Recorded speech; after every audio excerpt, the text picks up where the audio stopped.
for the next 40 or so minutes, what we're going to do is we're going to have 3 10-minute chats, and then Edie is going to have a one-on-one with Barry Gardner. That's coming up soon. So sustainable tech solutions and innovations driving transformation. Prashanth Prakash, partner Accel, is with us. Karamola, general partner B Capital, and Srini Rao, global vice chair, global delivery services. Gentlemen, thank you very much for joining me today.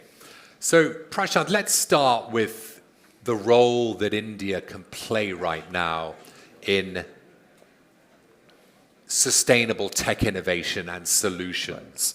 What role can India play, and how can India leverage partnerships with the UK to develop relevant solutions for India and across the globe? Right. Mark, great to be on a panel again. I think this is a yearly feature to do something with you.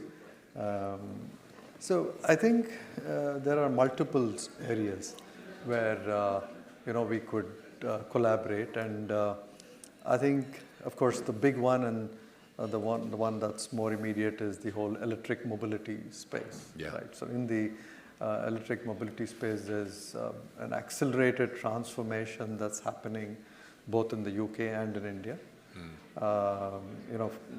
In India, it's we're going from 1 million EVs to somewhere in the neighborhood of 10 to 15 million in the next 7-8 years. So that's the kind of acceleration.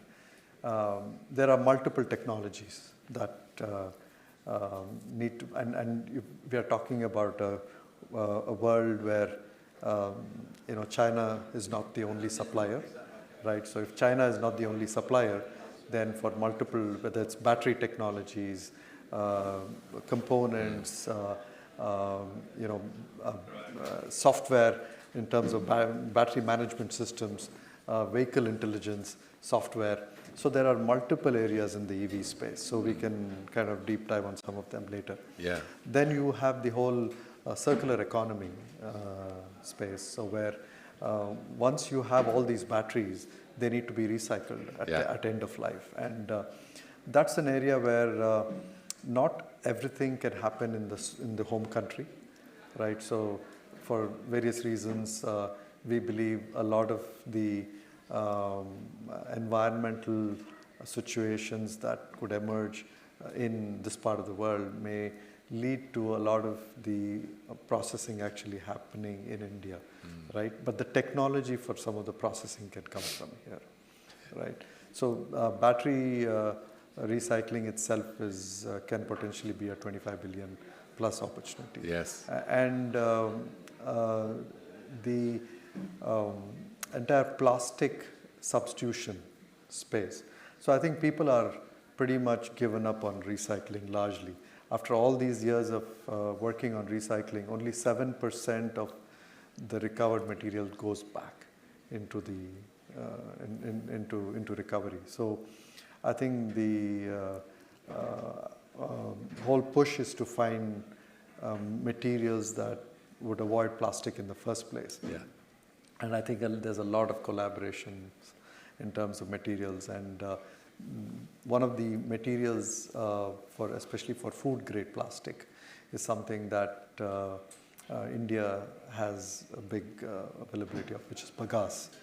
Because we're very short for time. These are short 10-minute discussions. Karen, how best might the two nations collaborate in this wonderful, sustainable tech innovation space? So I think in addition to what Prashant mentioned, there's probably 2 areas where there's a lot of room for collaboration. One is around climate adaptation and mitigation, which is largely tech-based solutions which are built in India, with a lot of the applicability being in the UK, in the US, parts of Europe as well, where there is where that room for Indian companies to operate is very much here. Because of the large number of potential customers in the UK, whether it's financial services, energy companies, consumer companies. So that's one big area. The second would be around food and agri. And again, those are combinations of solutions which are both digital in nature, so more software-led with some level of a services component, but can actually then get to scale by using the UK as a launch pad for going into Europe or the US. And the third part probably would be around long-term technology innovation. So some of the areas that Prashant mentioned. In addition to that, these technology cycles aren't your typical 5-10 year periods, right? So the tenure for these typically tend to be much longer. To be able to get the right sort of financing in place for that, and we were just at a roundtable discussing this, it requires longer than 10-year time horizons, which typically funds like us, 15 years at best, can get. So to get the right type of blended finance solutions, public-private partnerships, as well as maybe even grant-based money or research money from folks in the UK, BII, which is what CDC was formerly called, they've done, as an example, I think invested about $1.5 billion in equity in India, and 30% of their focus going forward will be around climate in India. Now that's a huge amount of commitment, both in terms of resources and capital.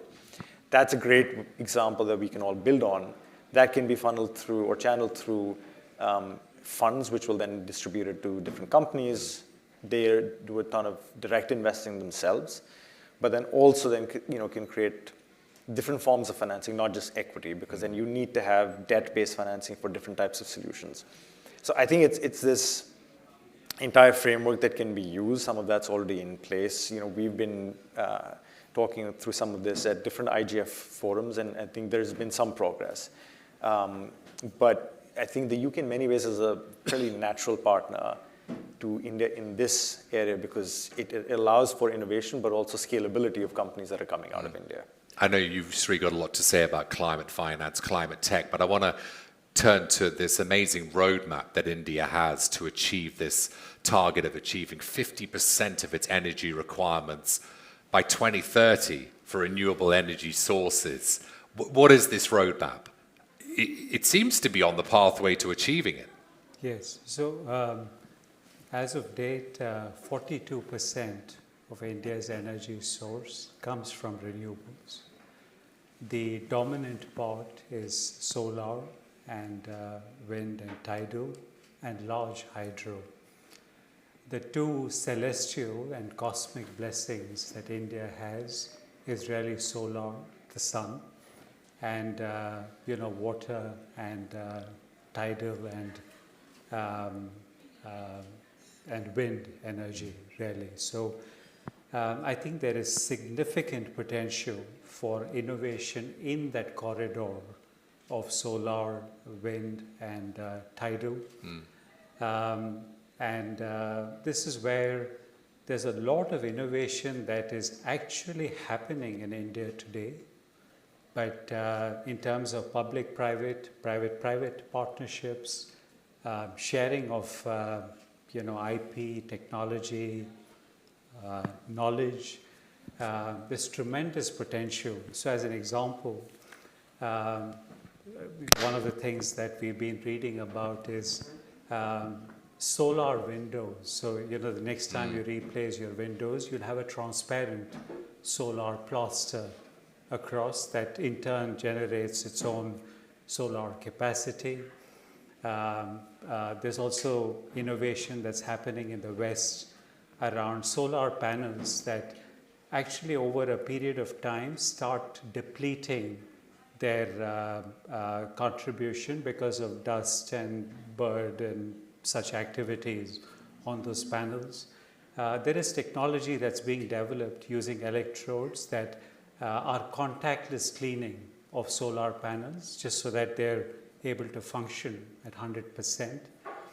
A lot of this innovation is not entirely new to the Indian innovation spectrum, but more partnership on that corridor with the UK, some of the work that Imperial is doing, which I'm sure the others are, but Imperial I happen to know.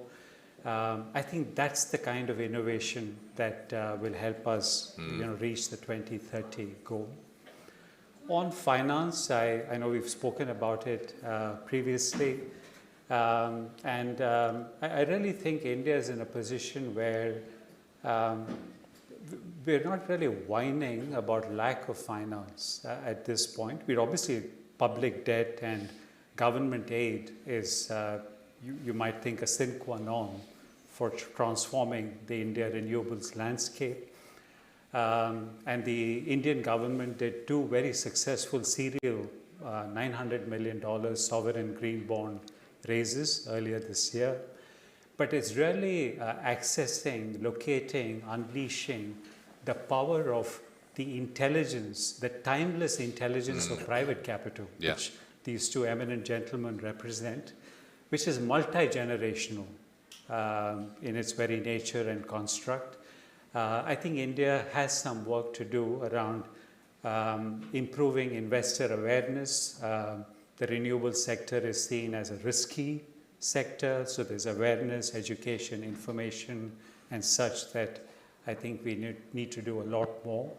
And find proper ways in which we can risk profile renewable energy projects so that we can start recruiting private capital to the cause. And there is an intelligence to that capital that I think will serve the cause very well. We've done our 10 minutes. I'm just going to say hello to my producer because I know that Edie's got an interview with Barry Gardiner coming up. Is that it then? We've done our 10 minutes. So that's coming up now, is it? Gentlemen, it was too short. It was ridiculously short. But we're doing 3 very quick discussions. I think we gave you super value there just for 10 minutes. And please do approach these 3 fantastic gentlemen if you want to discover more. And if you're watching online, of which I know thousands and thousands of you are, please do contact them. You'll find their details on the IGF website. But Prashant, thank you so much. Caroline, it was too short, that's all I can say. No, but we have so many discussions that we've got to move it on. Big round of applause for our good guest.